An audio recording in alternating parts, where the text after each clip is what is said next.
Hello students, आज हम अपने अगले टॉपिक की ओर बढ़ते हैं।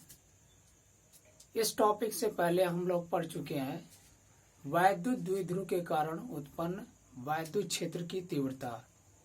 इस संबंध में हम लोग 3 केस पढ़ चुके हैं, एक अच्छी स्थिति, दूसरा निरक्षीय स्थिति और तीसरा वैद्युत द्विध्रुव के कारण किसी भी बिंदु पर वैद्युत क्षेत्र की तीव्रता। ये हम लोग नहीं पढ़े हैं, सॉरी 2 ही केस हम लोग पढ़े हैं। तीसरा मैं लास्ट में बताऊंगा, इस टॉपिक के बाद में बताऊंगा, है ना। जो 2 इम्पोर्टेंट थे उसको हमने बता दिया है। तीसरा जो मैं बताऊंगा इस टॉपिक के बाद बताऊंगा। तीसरा बताने से पहले आज हम लोग पढ़ेंगे एक समान बाह्य वैद्युत क्षेत्र में रखे वैद्युत द्विध्रुव पर लगने वाले बल युग्म का आघूर्ण। ये आज का हमारा टॉपिक है। स्टूडेंट, आप जानते हो कि जब कोई भी वस्तु, कोई भी व्यक्ति किसी भी क्षेत्र में रहेगा, किसी अदर के क्षेत्र में रहता है, तो उस क्षेत्र के द्वारा उस पर बल आरोपित होता है। जैसे हम लोग गुरुत्वीय क्षेत्र में रहते हैं तो गुरुत्वीय क्षेत्र के कारण हमारे ऊपर बल आरोपित होता है। ठीक इसी तरीके से जब किसी वैद्युत द्विध्रुव को, सबसे पहले देख लीजिए, मान लिया जाए एक समान बाह्य वैद्युत क्षेत्र जिसको मैं हॉरिजॉन्टल लाइन से रिप्रेजेंट कर रहा हूँ। ये horizontal line, parallel horizontal line, ये है एक समान वैद्युत क्षेत्र को रिप्रेजेंट कर रहे हैं जिसकी दिशा इधर है। ये मान लिया गया एक समान बाह्य वैद्युत क्षेत्र है, ये हमने कंसीडर कर लिया, है ना स्टूडेंट। अब देखिए, जब किसी, जैसे हमने बताया कि जब कोई ऑब्जेक्ट गुरुत्वीय क्षेत्र में रहता है तो गुरुत्वीय क्षेत्र के कारण उस पर बल आरोपित होता है। ठीक वैसे ही जब हम किसी वैद्युत द्विध्रुव को एक समान बाह्य वैद्युत क्षेत्र में रखते हैं तो वैद्युत क्षेत्र के कारण आवेशों पर बल लगेगा, यानी वैद्युत क्षेत्र के कारण वैद्युत द्विध्रुव पर बल आरोपित होता है। चूंकि वैद्युत द्विध्रुव में 2 आवेश होते हैं, इस तरीके से दोनों आवेशों पर बल लगेगा जिससे दोनों बलों से मिलकर के एक बल युग्म आरोपित होने लगेगा। मेरे कहने का मतलब यह है कि जब किसी भी वैद्युत द्विध्रुव को वैद्युत क्षेत्र में रखा जाता है तो वैद्युत क्षेत्र के कारण वैद्युत द्विध्रुव पर एक बल युग्म आरोपित होता है जो वैद्युत द्विध्रुव को वैद्युत क्षेत्र की दिशा में घुमाने का प्रयत्न करता है। इसलिए उस बलयुग्म को हम प्रत्यानयन बलयुग्म कहते हैं, है ना। अब चलिए आगे देखा जाता है। मान लिया गया एक समान बाह्य वैद्युत क्षेत्र ई हमने कंसीडर कर लिया, है ना। अब इस बाह्य वैद्युत क्षेत्र ई में हम क्या करेंगे, मान लेंगे एक वैद्युत द्विध्रुव ए बी। देखिए, माना एक समान बाह्य वैद्युत क्षेत्र ई में एक वैद्युत द्विध्रुव ए बी, है ना, एक वैद्युत द्विध्रुव ए बी जो माइनस क्यू और प्लस क्यू आवेशों से मिलकर के बना है। क्या माना हमने, मान लिया गया एक वैद्युत द्विध्रुव ए बी जो माइनस क्यू व प्लस क्यू आवेशों से मिलकर के बना है। वैद्युत क्षेत्र में क्षेत्र की दिशा से थीटा कोण पर स्थित है ना, थीटा कोण पर स्थित है। इस वैद्युत द्विध्रुव की लंबाई हम मान लेंगे 2l और मध्य बिंदु O माना जाता है। यहाँ नहीं भी लिखेंगे तो कोई दिक्कत नहीं है। हमने क्या मान लिया कि मान लिया गया कि माना एक समान वैद्युत क्षेत्र E में एक वैद्युत द्विध्रुव AB, यहाँ नाम दे रहे हैं, एक वैद्युत द्विध्रुव AB, ये पॉइंट A है और ये पॉइंट B है। एक वैद्युत द्विध्रुव AB जो माइनस क्यू व प्लस क्यू आवेशों से मिलकर के बना है, वैद्युत क्षेत्र E में क्षेत्र की दिशा से थीटा कोण पर स्थित है ना। अब क्या होगा, तो वैद्युत क्षेत्र के कारण जो प्लस क्यू है और माइनस क्यू है, इन आवेशों पर बल आरोपित होगा ना। तो धन आवेश पर वैद्युत क्षेत्र E की दिशा में, यानी इस दिशा में बल आरोपित होगा F, जबकि ऋण आवेश पर क्या होगा, वैद्युत क्षेत्र के विपरीत दिशा में आरोपित होगा बल F, है ना। अब देखिए, यानी वैद्युत क्षेत्र के कारण धनावेश पर वैद्युत क्षेत्र की दिशा में बल आरोपित होगा, जबकि ऋणावेश पर वैद्युत क्षेत्र की विपरीत दिशा में बल आरोपित होगा। अब देखिए, इन आवेशों पर लगने वाले बल परिमाण में तो बराबर होंगे, लेकिन दिशा में विपरीत है ना, ये दोनों दिशा में विपरीत है। अब क्या करेंगे, तो ये इधर इसको खींचेगा और ये इधर खींचेगा, तो ये वैद्युत द्विध्रुव ऐसे है ना, क्या करेगा, इसको ऐसे रोटेट करा के इस तरीके से करने का प्रयास करेगा। है ना, समझ में आ रहा है ना स्टूडेंट। देखिए मैं क्या बता रहा हूँ, ये मान लीजिए वैद्युत द्विध्रुव इसको ऐसे रखा गया है ना, ऐसे रखा गया है, तो क्या करेगा, ये आरोपित बल क्या करेगा, इसको ऐसे घुमाने का प्रयास करेंगे और ऐसे लाने का प्रयास करेंगे, ऐसे इसकी स्थिति में। यानी ये क्या है, एक वैद्युत द्विध्रुव है तो इसको ऐसे रोटेट करा के ऐसे कर देगा। ये दोनों बल यही प्रयास करते हैं, वैद्युत क्षेत्र की दिशा में संरेखित करने का प्रयास करते हैं। अब ध्यान दीजिए, अब आगे मैं क्या बताना चाहता हूँ। देखिए ये दोनों बलों की क्रिया रेखाएं क्या हैं, अलग अलग है ना, यहाँ पे है, यहाँ पे, ये क्रिया रेखा अलग है। जब दो बल परिमाण में बराबर और दिशा में विपरीत होते हैं और उनकी क्रिया रेखा अलग अलग होती है, तो वे दोनों मिलकर के एक बल युग्म का निर्माण करते हैं। यानी कहने का मतलब क्या है, ये दोनों बल परिमाण में बराबर है और दिशा में क्या है, विपरीत है। इस तरीके से क्या, और इनकी क्रिया रेखा भी एक दूसरे के अलग अलग और परस्पर समांतर है, तो ये दोनों मिलकर के एक बल युग्म बनाएंगे और यह बल युग्म क्या करेगा, इस वैद्युत द्विध्रुव AB को क्या करेगा, वैद्युत क्षेत्र की दिशा में संरेखित करने का प्रयत्न करता है। अतः इसे प्रत्यानयन बल युग्म कहते हैं। अब इस प्रत्यानयन बल युग्म का आघूर्ण हमें निकालना है ना। अब देखिए क्या किया जाएगा, अब बल युग्म का आघूर्ण निकालने के लिए परिभाषा क्या आता है बल युग्म का आघूर्ण का। देखिए प्रत्यानयन बल युग्म, इन बलों से बने बल युग्म का, यानी प्रत्यानयन बल युग्म का आघूर्ण टार्क इज इक्वल टू क्या होगा, एक बल का परिमाण, एक बल का परिमाण गुणा दोनों बलों के, दोनों बलों के क्रिया रेखाओं के बीच की लंबवत दूरी, यह डिफिनीशन होता है बल युग्म के आघूर्ण का, है ना स्टूडेंट। ये हो गया। अब देखिए लंबवत दूरी हमको निकालना है, ये दोनों, ये इस बल की क्रिया रेखा ये हो गई और इस वाले बल की क्रिया रेखा ये हो गई।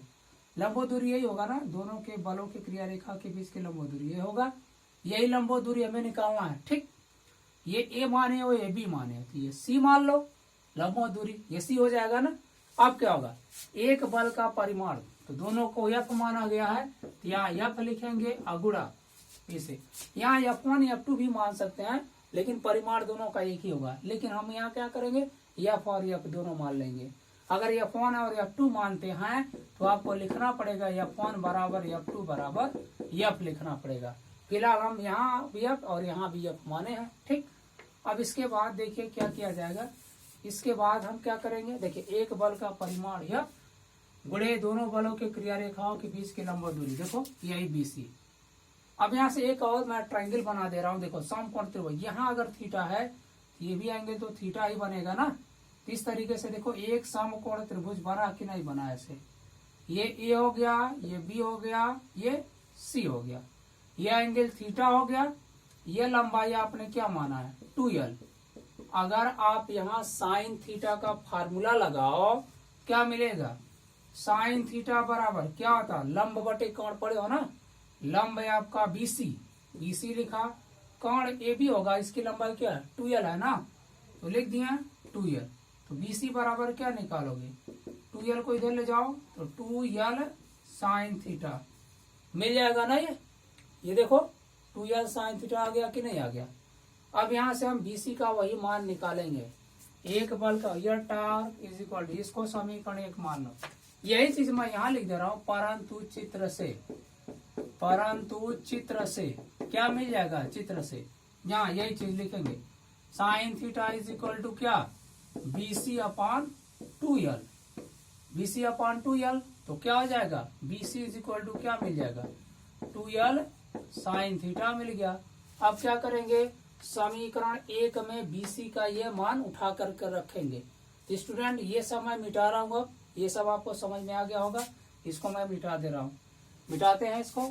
चलिए इरेज कर देता हूँ मैं इसको। यहाँ देखिए ये हो गया आपका। अब यहाँ से क्या लिखेंगे, समीकरण 1 में BC का मान रखने पर, ये हेडिंग मैं इरेज कर दे रहा हूँ, यहाँ से हेडिंग भी इरेज कर दे रहा हूँ यहाँ से। चलिए देखा जाए, अब यहाँ से देखते हैं।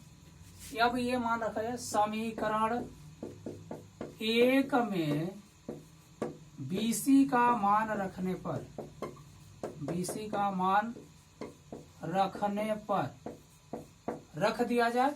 यहाँ जगह यहाँ मैं लिख रहा हूँ, ठीक, रखा जाए ये BC का मान। यहाँ पे क्या होगा, torque is equal to F गुणा BC का मान 2L साइन थीटा। ये हो जाएगा समीकरण 2 मानो। परंतु क्या जानते हो आप, E बराबर एफ अपान क्या होता है, E बराबर एफ अपान क्यू जानते हैं ना।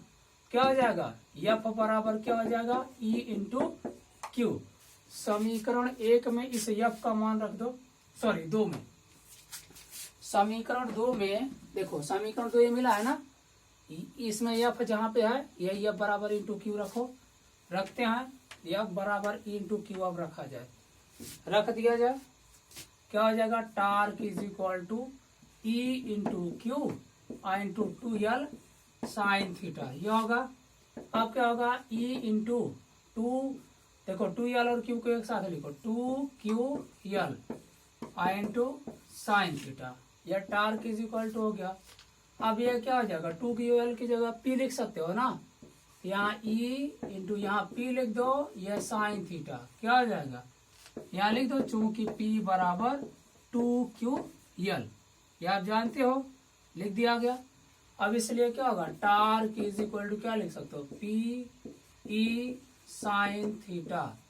ये क्या आ गया आपका, फार्मूला आ गया, इतना न्यूटन मीटर।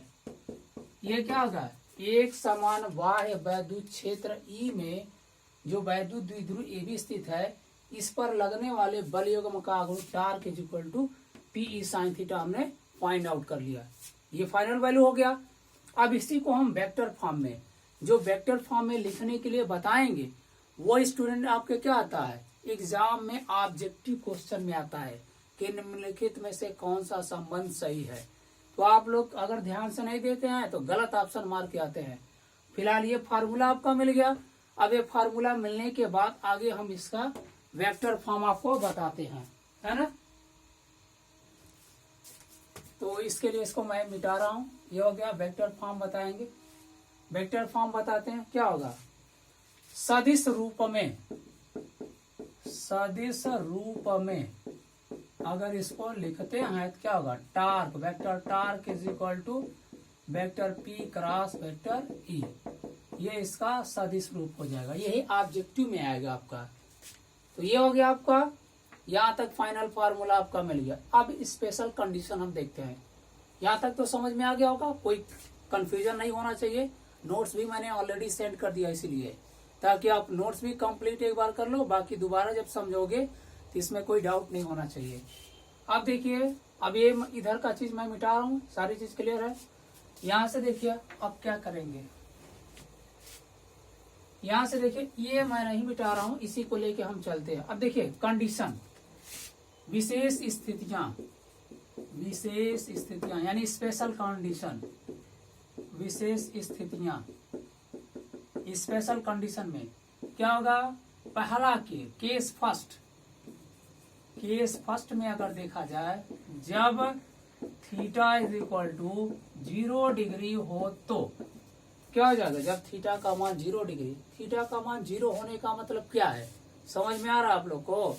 थीटा का मान 0 होने का मतलब देखो, ये वैद्युत द्विध्रुव ऐसे है ना, है ना, ये वैद्युत द्विध्रुव ऐसे रखा गया, थीटा 0 करने के लिए इसको ऐसे, क्या ऐसे इस डायरेक्शन में आ जाए, यानी वैद्युत क्षेत्र की दिशा में अगर ये वैद्युत द्विध्रुव आ जाए, तब टार्क का मान कितना होगा। देखो तब अगर ऐसे होगा तो इस वाले पे एफ इधर लगेगा और इस वाले पे एफ इधर लगेगा, यानी ऋण वाला इधर लगाएगा, ऋण वाले पे इधर लगेगा, धन वाले पे इधर लगेगा। तो दोनों बल तो विपरीत दिशा में है, लेकिन दोनों का क्रिया रेखा एक बन जाएगा। तो दोनों बल विपरीत दिशा में लगते हैं और क्रिया रेखा एक हो तो दोनों एक दूसरे को कैंसिल करते हैं, और वही क्रिया रेखा एक दूसरे के समांतर होगा तब वे क्या करते हैं, बल युग्म बनाते हैं। तो इस बात को आपको जानना चाहिए। वाइवा का क्वेश्चन ये बनता है, वाइवा में आपसे पूछा जा सकता है। तो देखिए, जब थीटा बराबर 0 डिग्री हो तो टार्क इज इक्वल टू क्या होगा, PE sine 0 degree. Sine 0 degree का वैल्यू क्या होता है, 1 होता है ना, कि 0 होता है, 0 होता है। ये आपको जानकारी होना चाहिए। साइन 0 की वैल्यू 0 होना चाहिए, 0 होता है, 0 लिख दिया। यहाँ लिख दे रहा हूँ sine 0 degree is equal to 0 होता है। ठीक, 0 से मल्टीप्लाई करेंगे टोटल क्या आ जाएगा, 0 आ जाएगा। यानी क्या होगा, अतः एक समान वैद्युत वाय वैद्युत क्षेत्र में वैद्युत क्षेत्र की दिशा में स्थित वैद्युत द्विध्रुव पर लगने वाले बल युग्म का गुण क्या होगा, 0 होता है। अब दूसरा कंडीशन देख लिया जाए। दूसरा कंडीशन देखो, जब इसी वैद्युत द्विध्रुव को ऐसे न रख करके ऐसे रखा जाएगा, इस कंडीशन पे इस पे मैक्सिमम बल युग्म का गुण आरोपित होगा। अधिक से अधिक बल इस पे इधर लगेगा, अधिक से अधिक बल इस पे इधर लगेगा। तो इस कंडीशन में क्या होगा, अधिकतम बल आगुण लगेगा। यानी केस सेकंड की मैं बात करूं, जब थीटा बराबर क्या हो जाएगा, 90 डिग्री हो तो क्या हो जाएगा, टार्क इज इक्वल, टार्क क्या होगा, मैक्सिमम हो जाएगा। क्या होगा, पीई साइन 90 डिग्री। वैसे भी आप जानते हो कि इसका मान अधिकतम होने के लिए साइन थीटा का मान अधिकतम होना चाहिए, और साइन थीटा का मान मैक्सिमम क्या होता है, 1 होता है। और कितने डिग्री पे होगा, 90 डिग्री पे। इसी वजह से थीटा का वैल्यू 90 डिग्री ले लिया जाता है अधिकतम मान के लिए। क्या होगा, यहाँ से tau max equal to P sine 90 degree, sine 90 का वैल्यू 1 यहाँ लिख दे रहा है, चूंकि साइन 90 इज इक्वल टू क्या होता है, साइन 90 इज इक्वल टू 1 होता है। ये आप लोग क्लास 10th में पढ़े होंगे मैथ में। पीई या torque max is equal to P E मिल गया, या यहीं से आप क्या कर सकते हैं, और P इज इक्वल टू क्या हो जाएगा, P is equal to torque max upon E हो जाएगा। ये आप फाइनल दोनों कंडीशन में मैंने बता दिया क्या वैल्यूज आएंगी। ओके, तो यह टॉपिक यहाँ तक कंप्लीट होता है। आज के वीडियो में मैं यहीं तक क्लोज करता हूँ। आशा है कि आप सभी लोगों को यह टॉपिक बहुत अच्छे से समझ में आ गया होगा। तो आगे अगले लेक्चर पे हम लोग नेक्स्ट टॉपिक के साथ मिलेंगे। Okay student.